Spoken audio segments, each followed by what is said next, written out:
എന്താണോ പ്രശ്നം എന്നൊന്നും ക്ലിയർ ആയിട്ട് ആർക്കും അറിയില്ല. അപ്പൊ അത് എത്രയും പെട്ടെന്ന് സോൾവ് ആക്കി ആഹ് എല്ലാരും മുഖത്തൊരു ചിരി വരണമെങ്കിൽ ഫുട്ബോൾ തിരിച്ചു വരണം. അപ്പോ അതിനു വേണ്ടിട്ട് എന്താണോ ചെയ്യാൻ പറ്റില്ല, നമ്മളെ കൊണ്ട് എന്തെങ്കിലും ചെയ്യാനുണ്ടെങ്കിൽ നമ്മളും അത് ഹെൽപ്പ് ചെയ്ത് നമ്മളെ കൊണ്ട് പറ്റുന്നതൊക്കെ നമ്മളും ചെയ്യും. അപ്പൊ എത്രയും പെട്ടെന്ന്, ഇന്നല്ലെങ്കിൽ നാളെ അല്ലെങ്കിൽ മറ്റന്നാള്, എത്രയും പെട്ടെന്ന് ഇത് റെഡിയാക്കി ഫുട്ബോളിനെ ഇന്ത്യയിൽ തിരിച്ച് കൊണ്ടുവരണം എന്നുള്ള ഒരു ഇത് തന്നെയാണ് എനിക്കുള്ളത്. ഓക്കെ. മത്സരം നടക്കുന്ന ഒരു സാഹചര്യം ഉണ്ടായി, അല്ലെങ്കിൽ നടക്കാൻ വേണ്ടി എന്ത് വിട്ടുവീഴ്ചയ്ക്ക് നമ്മൾ താരങ്ങളും തയ്യാറാണ് യഥാർത്ഥത്തിൽ.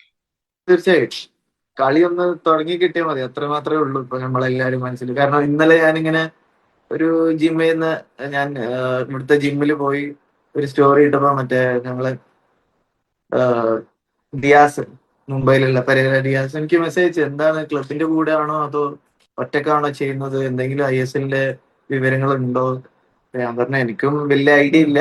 അപ്പോ ഞമ്മക്ക് ഇങ്ങനെ കുറച്ച് ക്ലബ്ബ് ലീവ് തന്നിട്ടുണ്ട്. അപ്പോ ആ ദിവസം ഇവര് തിരിച്ചു വിളിക്കുമായിരിക്കും. പിന്നെ എല്ലാം ഓക്കെ ആവുമെന്ന് ഞാനും അവനോട് പറഞ്ഞു. നമുക്ക് കൂടുതൽ അറിയില്ലല്ലോ ഇതിനെ കൊണ്ട്. അപ്പം എല്ലാരും ഡെസ്പിറേഷനിലാണ്. തീർച്ചയായും ഇത് എന്തായാലും റെഡി ആവും തന്നെ വിചാരിക്കുന്നു. ആ ഹോപ്പ് ഇപ്പോഴും ഉണ്ട്, എന്നും ഉണ്ടാവും.